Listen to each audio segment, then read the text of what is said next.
name is Dustin Kehoe. I lead the research at GlobalData, technology practice in Asia Pacific. Today, we're going to talk about trust, and we're going to specifically laser in on the banking sector.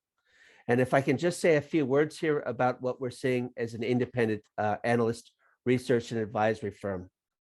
What we saw in banks, for example, was a complete acceleration of digital transformation in the past 2 years. We estimate that transformation projects might have accelerated between 3 to 7 years. The first 3 years of the phase one, wave one, really has to do with ways to better serve customers. The second wave is really around the creation of digital products. How do we monetize new revenue streams through complete digital solutions?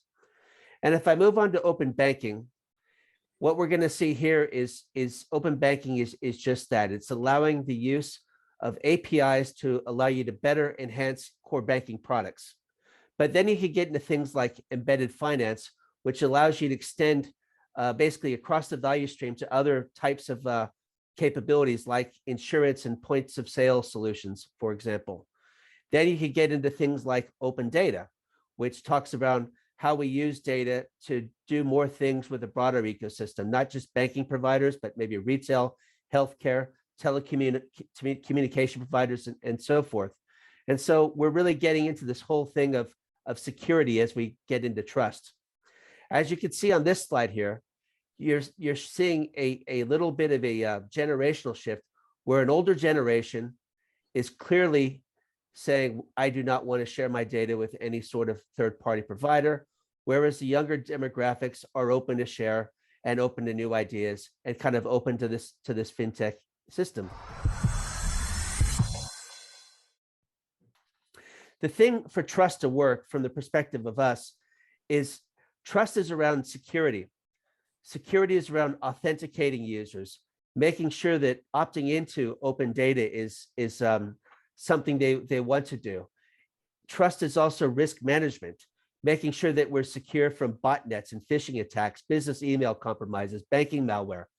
This is kind of important because at the moment with trust, a lot of cyber attacks are actually happening across the supply chain. They don't go front-end direct assault into a network as maybe they used to in the past. The other thing that we know through our research is banks in general are 2 to 3 times more likely as a constituent to face an attack than any other sector out there. So trust is around, being secure. It's around having the right level of security precautions and risk management proportionate to our data and the damage it could do should it fall into the right hands. That is trust from our perspective at a high level. But here we have many panelists. First, I'm going to introduce you to Vincent Chu. And Vince, before I ask you your question, maybe you can introduce yourself, but I'll give you your question now. I would like you, from your perspective, to introduce digital trust and why it is important to financial services after you maybe give us a quick introduction to yourself. Thanks a lot. Yeah, hi, I'm Vince. I'm the COO of Cycloan. We are a digital lending platform that connects the underserved and unserved tech companies with the smart money from savvy investors. Right. With regards to your questions, right? Basically, what we are thinking here is that the digital trust is basically the confidence that customers have in the digital services that we, as the financial service providers, provide to them. It helps to create the customer loyalty and unlocks a lot of these untapped potentials in the market. Right? Digital trust is a critical business strategy, I would call it, that shapes how we develop and maintain positive long-term relationships with our customers and our stakeholders. For us as a digital lending platform, Cycloan, we also need to find ways to create digital trust from new data points that are presented in the digital economy. It is important for us as a fintech company because it helps to open up new market segments. Borrowers, our borrowers, right, who were previously excluded from the mainstream economy can now get access to credit, all because we have the technology now to make sense of data faster and more accurately. Data forms the underlying assets of digital trust, in our opinion. Building digital trust requires us to fundamentally realign realign our effort in identity and security to fit into our digital customer engagement strategy. So for our business, we built digital trust based on 3 key pillars. Number 1, transparency. 2, reliability. And 3, security. Let's talk about transparency briefly. So basically, we need to be transparent in how we process and store customer data. We also need to articulate in very simple layman terms how we conduct our business. 2, on reliability, customers rely on our service, availability, and consistency. Customers must be able to have access, right, to our service as and when they need it. Customers will also be expecting us to be consistent in our service delivery. 3, and close to what our topic here, on security. On our platform, we are storing personally identifiable information, PII, and confidential data about our customer. Therefore, data security is top priority for us. So in short, basically, our view is that to establish a digital trust, it will help us to lower the transaction costs, which brings about cheaper access to credits for our customers. And of course, with that, with digital trust as the foundation, we are able to use it as a catalyst for our innovation. Okay, thank you. Well said. That's interesting how you're putting security also with things like customer loyalty and establishing long-term relationships and transparency and those items, because we also would see the two very much going hand in hand. Andrew Haslip, can you tell us a little bit about the current state of trust across the financial services sector in Southeast Asia, and what you think it means for digital adoption, as well as please introduce yourself. Yeah, so I'm GlobalData's head of content for financial services in Asia Pacific. So I lead the team out here and look at pretty much everything in banking and finance, from insurance and basic payments all the way to private banking and everything in between. Asia to the rest of the world, I think it's quite interesting as well, particularly because you touched on open banking at the beginning, Dustin, and that for us really is open finance, I guess more broadly writ.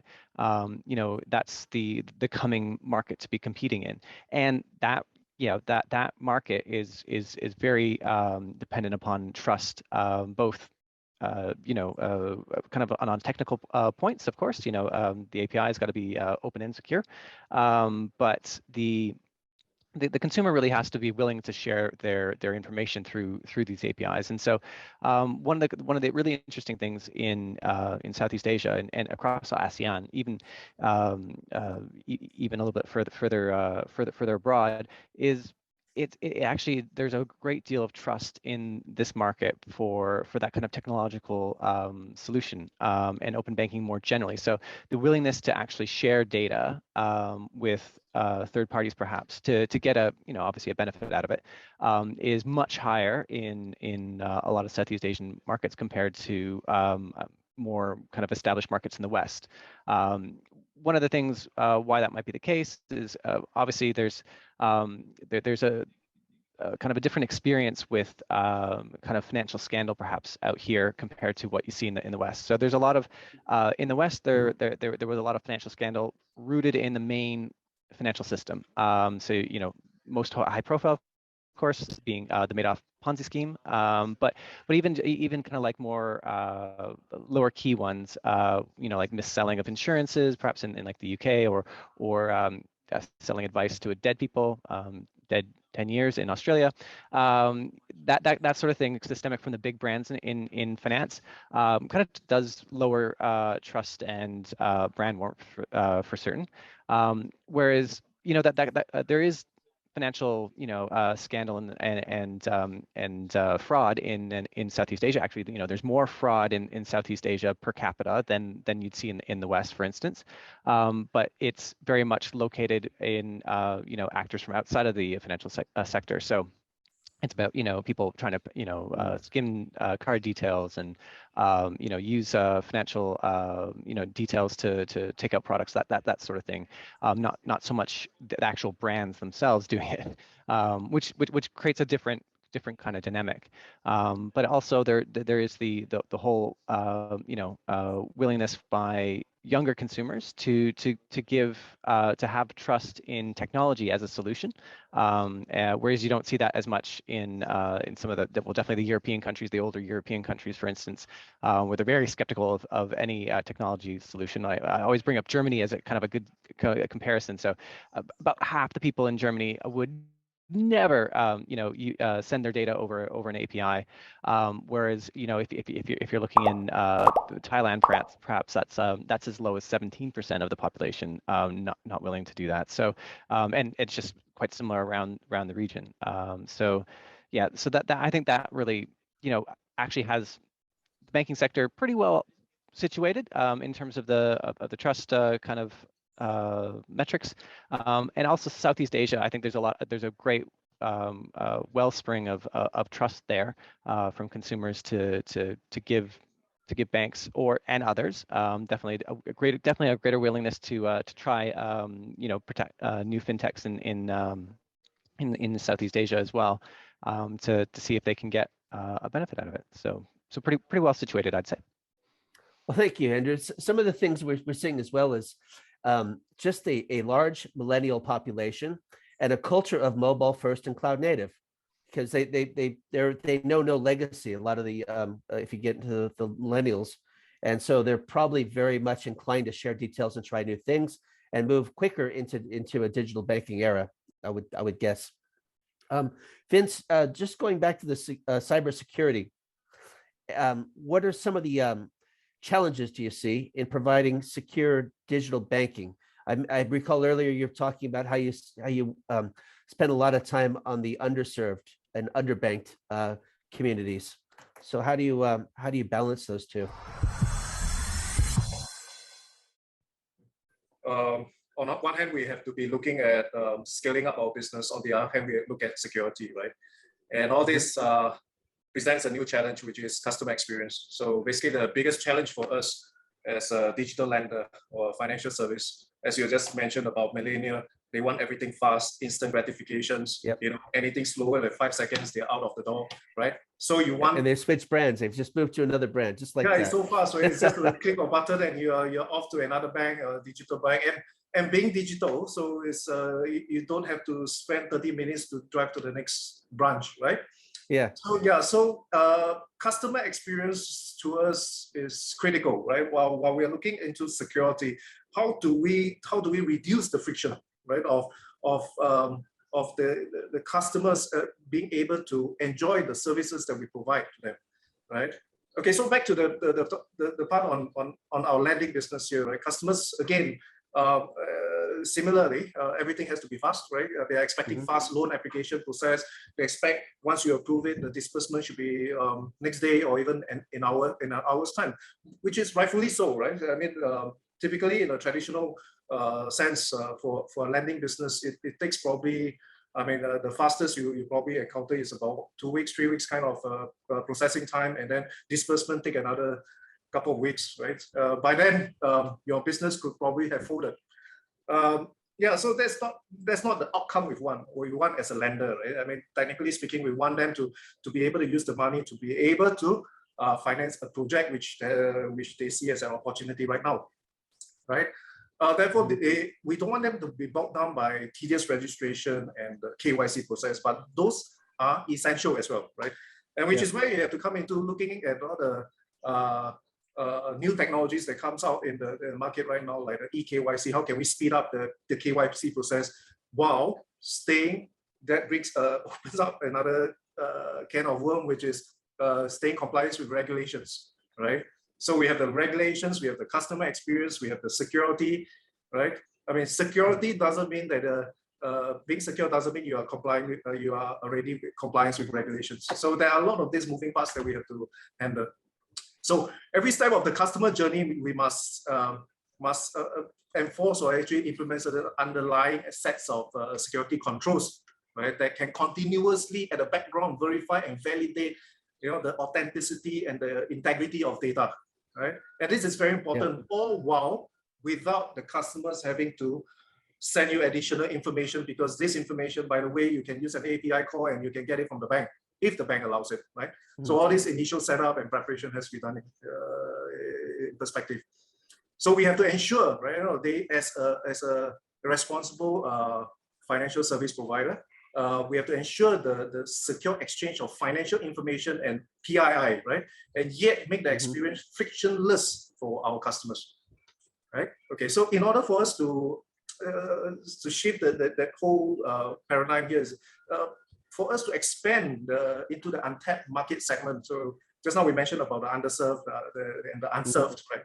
So underserved, just to clarify here, is the underserved are the companies. We deal mainly with the B2B, right? So the companies underserved are the folks who are going into the bank, and the bank can instead of giving you $1 million of what you wanted, they can only give you 100,000. So they are underserved, right? Yeah. And the other set of customers are totally unserved. We are generally, you call them the unbanked, right? Yeah. So how do we, right, coming into the picture to help this group of people? The only reason why they are unserved and underserved is because we don't have enough data to substantiate our trust in them. So lending, banking, everything boils back to trust. As I mentioned in my earlier conversation, is trust is actually built on data, right? Especially in the digital world. Yeah. And especially so right now is that because now we are identifying alternative data points, right, that we can actually help them with, so that we can, well, we want to help them by assessing with different sets of data points that that can prove that they are credit worthy, right? Now the good news is this, right? The rapid digital transformation landscape, like we mentioned about the pandemic right now, it's been 2 years plus for us, and it actually brings about a very rapid transformation in the entire business landscape, right? And this brings about new data points, new service providers, new partners that we can connect to get more data points to actually provide new data to prove the creditworthiness of the borrower, right? And but now brings the question is, how can we be assured, right, of the data integrity at the source? Right. Yep. That is always our challenge there. So in order to have that, we have to curate. We have to curate all the sources. We have to, work on technologies like, for example, Oracle, the data Oracle, Chainlink being one of them. You can take a look at it because we are running on smart contracts anyway. So we can take in all the curated data, right? Authoritative source of data that we can actually use in our credit decision process. So which rounds up this whole thing is that with all this data availability out there, I think also to substantiate what you have just said, as well as what Dustin has, what Andrew has actually clarified, is that we have to take care of the third-party risk, right? And the question now is for us, the challenge, if you ask me, is what are the best way to go about it? Is to me right now is still pretty manual. The technology is still not mature enough for us to be able to handle this massively. Yeah, and it's really interesting you say data. Well, I like the quote, trust is built on data. And your comments on data kind of reflect the first slide. There was open banking, embedded finance, and open data. And open data really speaks to the portability of data, moving it around from different sources. And maybe that's the way to do it, is you using those alternative data sets to validate the credit worthiness of someone you've never really seen before. Yeah. And those other attributes you need to do. I'll pass this question over to Nikhil, if you can introduce yourself, but also I'm going to elaborate or double click a little bit on the concept of data. In your view, do you think consumer data, its secure management, is going to be critical to the winners and losers in financial services? Okay. Thanks, Dustin. So my name is Nikhil Agarwal. I've been working in cybersecurity right from the start of my professional journey. And I've been taking up various roles from a consultant advisor to an architect now, and helping various customers, specifically FSI, in shaping their cybersecurity policies. Coming back to this question, which is very interesting, and based on the points by Vince and Andrew, the financial industry right now is undergoing a massive digital transformation. And a lot of things has been also because of the result of COVID-19 pandemic, and it has accelerated all these digital transformation, be it in like reshaping the payments or lending or maybe insurances or wealth management for various customers. So a lot of things has been like developing very fast. With this financial services, what has happened is like a lot of economies have actually have become competitive and efficient, but at the same time, they have also increased the concentration of the risk for different geographies. So like what has happened is like, according to me, the dependency of FSI on technology has increased, and that has increasingly or exponentially has increased the privacy and security risk for a lot of customers and their valuable assets for the banks or the FSIs in this case.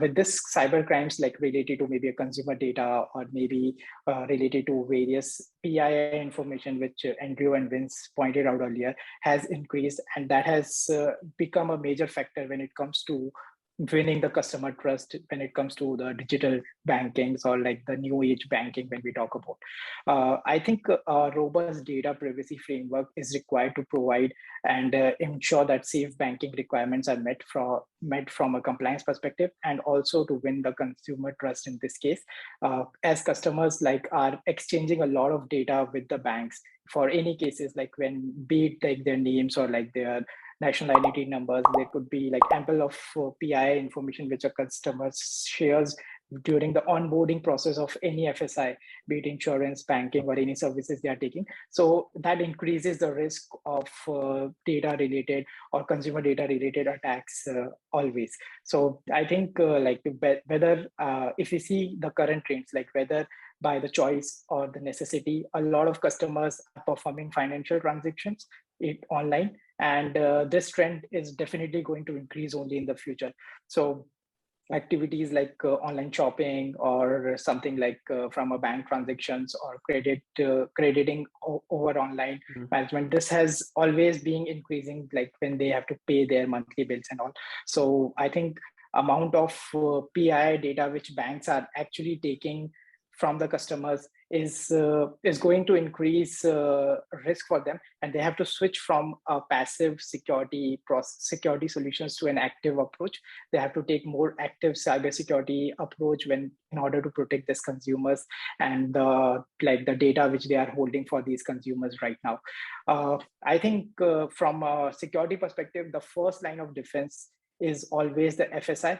They have to ensure that in this storm of security breaches, they make sure that they provide that first line of defense to the consumer, their data which they are upholding. And this access, all these things will definitely be determining who would be ultimately the winners and losers in the FSI industry, because we are definitely, the FSI is the primary target of all the bad actors when we talk about the cyber. And do you have any tips on best practices for secure management? You know, there's the PII, but how do we get to that next level? I didn't quite hear that in the response. Sure. So like from a best practices perspective, I'll say having a proper customer data privacy framework would be a best solution, wherein you are identifying what all PII data you are collecting. So understanding and differentiating the type of data from a secret confidential data to a normal data or a consumer data. So having that data differentiating the data with the data types or tagging the data according to their sensitivity would be a first way of making sure like what kind of best practices or what kind of additional security mechanism you need to adhere to. Okay, thank you. Andrew, I will throw one over to you. Can you tell us a little bit about the benefits of a high trust customer relationship in financial services? Sure, yeah. So that's actually a little bit of a tricky one when you're talking to a bank analyst, because not because it's hard to see, but because it's everywhere. So if we take, for instance, what happened during the pandemic, because we've got some beautiful annual reports to analyze, and they're all out, and we can see the effects. So if we look in the mass market, if we look at you know, consumers were spooked, where did they put their money in terms of more deposits? They went to the high trust brands. It wasn't uniform, the flow into deposits. They really were seeking out the safety of someone that they they first of all didn't think was going to go under, but that wasn't really a big issue this time around. But it's really someone who is going to keep their money safe and keep their details safe. So fintechs definitely have a little bit of a harder job of it, because their brand's new to the market, so they don't have that built-in trust that the brand would necessarily have. But the demographics that are most open to trusting technology to help out with their finances really are definitely those who are also most open to alternative providers. So these are the ones that are very digital, of course. So banks love them because they're low cost to serve, but they're also going to be fiercely fought over by startups and fintechs. And there's no way that any bank can be compliant complacent on that. Whereas before they would maybe be able to say, oh, you have a relationship with the branch staff, or at the higher end you have a relationship with an RM or something like that. Well, no, everything's moving digital. Moving digital, that doesn't matter anymore. The barriers of entry change. They need to be, and they need to trust your technology to provide that. That's right. Provide that platform. That's right. Great. So let me just move to Nikhil again. Can you tell us alone how fraud and the management of it is key kind of to the moment of truth? And this really kind of speaks to what Andrew was saying with really high value relationships and the perception of brand. And sometimes in other sectors, it's not so much the incident itself, it's how it's managed, how it's communicated, how it's escalated.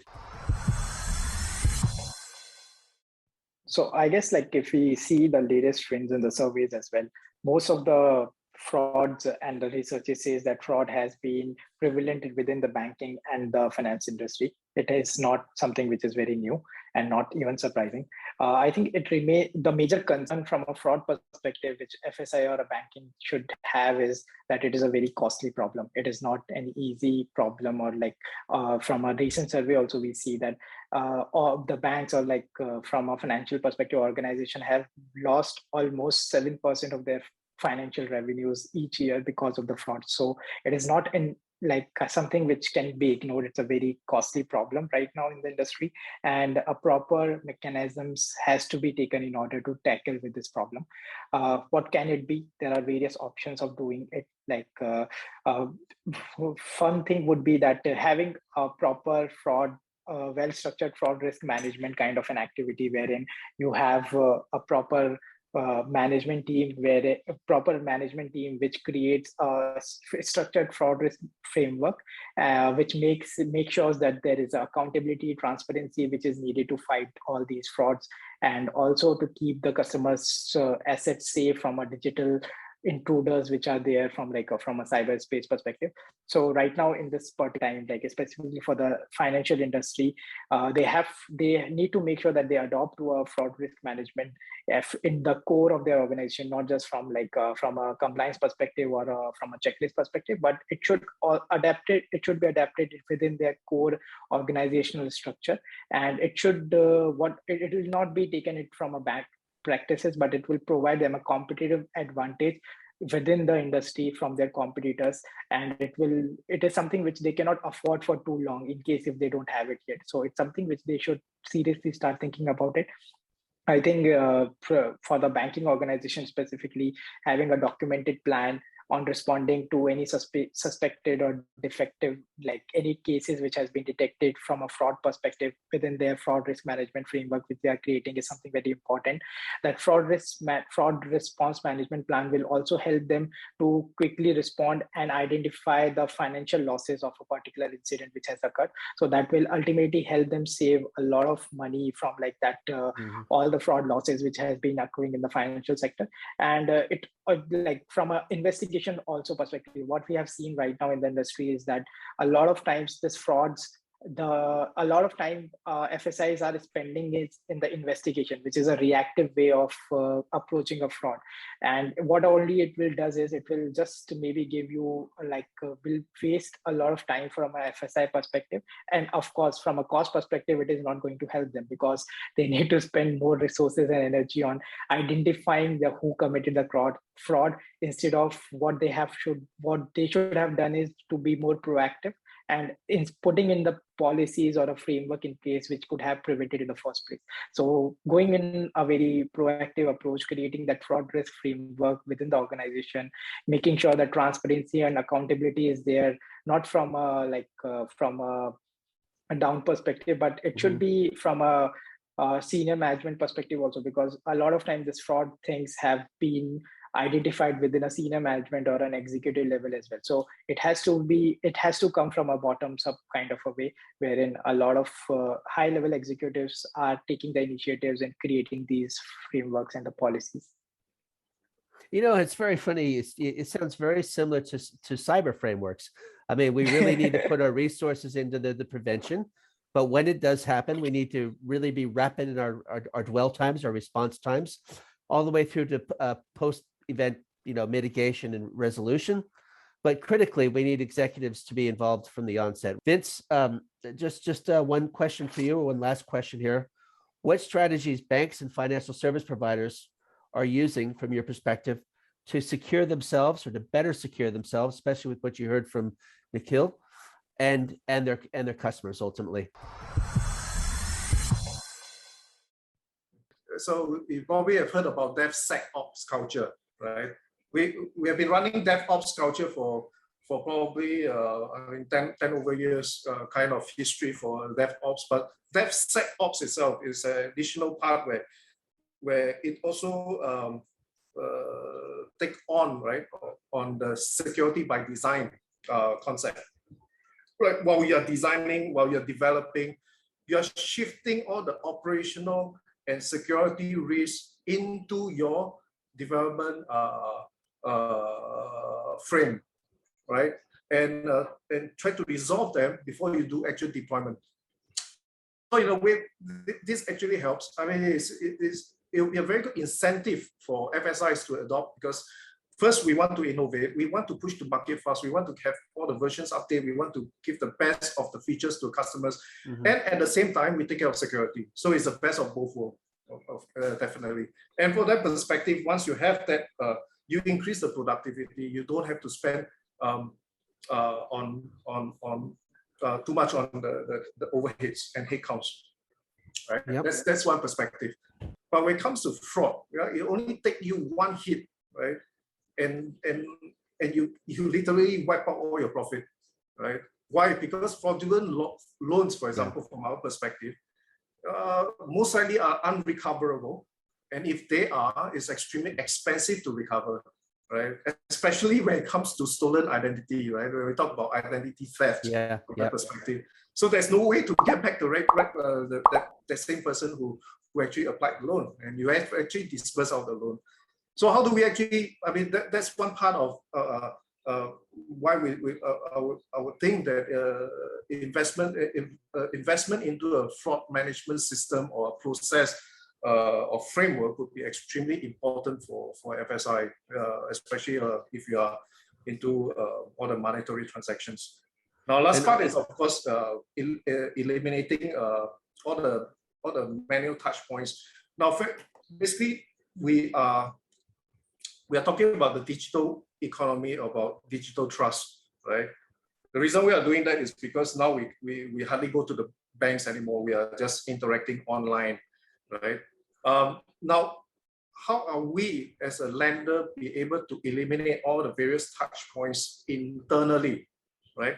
From origination all the way to disbursement to loan repayment. Why do I say that? That also the reason why we have to look into the process within the organization to avoid to introduce operational risk, to accidentally introduce or not say accidentally, but intentionally having a collusion and frauds being introduced in the entire process, right? So that's where technologies come about, like smart contract, where all the conditions, when all the conditions are met, okay, so the loan applications is approved, the contracts is being issued, and the loan amount is actually automatically disbursed, right? So this whole process should be as streamlined and with as little human intervention as possible, right? Because once humans comes in, when it comes to data entry, even a dot or extra zero makes a lot of difference in the financial terms.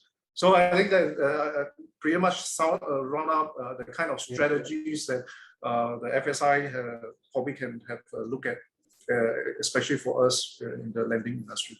And one thing you might not have mentioned, I'm just curious if you see this, do you also see the average employee, maybe the employee working at your company as part of the security front line?